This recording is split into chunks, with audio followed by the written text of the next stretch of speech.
সকলকে অন্তরের অন্তরস্থল নিয়ে ধন্যবাদ জানাই, কৃতজ্ঞতা জানাই, তাদেরকে ধন্যবাদ জানাই, কৃতজ্ঞতা জানাই।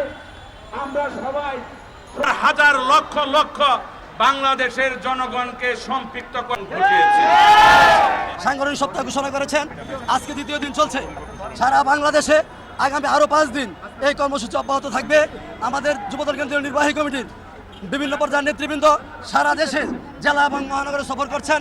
তাদের উপস্থিতিতেই বাংলাদেশ জাতীয়তাবাদী যুবদল সারা দেশের জেলা এবং মহানগর, গতকাল আপনারা দেখেছেন গাজীপুর জেলা এবং গাজীপুর মহানগরের প্রত্যেকটি উপজেলা, থানা এবং পৌরতে স্বতঃস্ফূর্তভাবে হাজার হাজার জাতীয়তাবাদী যুবদল কেন্দ্রীয় নির্বাহী কমিটির সিদ্ধান্ত মোতাবেক আমরা সারা বাংলাদেশের আগামী 7 দিন 23 থেকে 30 জুন পর্যন্ত সাংগঠনিক সপ্তাহ আমরা ঘোষণা করেছি।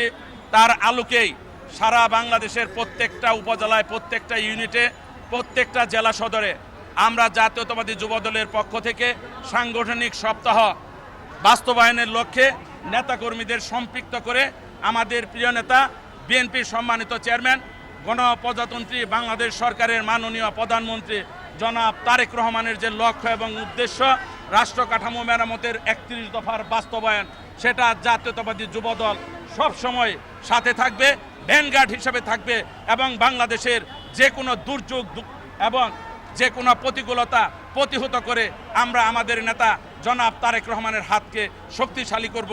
এটাই হচ্ছে আমাদের সাংগঠনিক সপ্তাহের মূল লক্ষ্য এবং উদ্দেশ্য। বাংলাদেশে যে পরিবারের উপরে আঘাত আসবে সেটা চিন্তাও আমরা করতে পারি না। তো আমরা বলতে চাই, আমরা প্রত্যেকটা নেতাকর্মী এক এবং অভিন্ন। আমাদের লক্ষ্য এবং উদ্দেশ্য একটি, বাংলাদেশের জাতীয়তাবাদের সরকার যেটা হয়েছে জনগণের ভোটে, সেটাকে আমরা জনগণকে